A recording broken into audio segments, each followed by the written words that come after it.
Fogyaszt drogokat vagy alkoholt? Szoktam alkoholt inni. Mennyit? Néha egy pohár bort vacsorához. Néha többet. Mennyivel többet? Néha egy párral. Néha megosztok egy üveg bort mással. Rendben. És kivel? Mármint ha elmegyünk vacsorázni valakivel, és akkor ott rendelünk egy üveg bort. Oké. Például egy étteremben, hogyha a pincér megkérdezi, hogy egy pohárral vagy egy üveggel legyen. Akkor az üveget választja? Néha.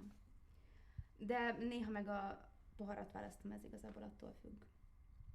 A drogokat egész életre kérdezte, mert régebben kipróbáltam, még a főiskolán. Bármi, amióta... Nem élek vele azóta rendszeresen. Nyújt droghoz, amióta anya? Füveztem párszor. Egyszer kokóztam egy partén, de a gyerek nem volt velem. Hogy látja szülőként, mi az erőssége? Figyelek rá. Játszom vele. Időt szánok rá. És szeretek gondoskodni róla. Látni, hogy felnő. Tudja, sokszor mondják, hogy milyen gyorsan felnőnek, és ez igaz. Szerintem is, de máskor meg egyáltalán nem. Őszintén szóval néha túl lassan is. És mik a gyengeségei? Túlságosan pedáns vagyok. Túlzásba viszem a törődést.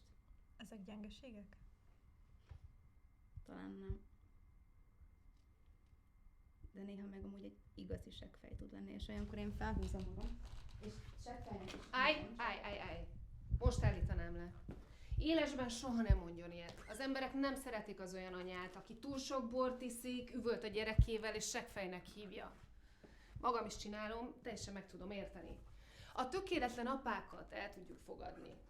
Lássuk be, hogy a tökéletes apa fogalmát úgy nagyjából csak 30 évvel ezelőtt találták ki. Előtte az volt a felvetés, hogy az apák csendesek, néha kimaradnak, megbízhatatlanok és önzők, és mi nők elmondhatjuk, hogy igazán nem erre vágytunk. De ettől függetlenül elfogadjuk őket, és szeretjük őket a gyarlóságaikkal együtt.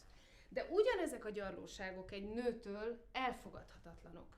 Sem strukturálisan, sem spirituálisan nem fogadjuk el őket.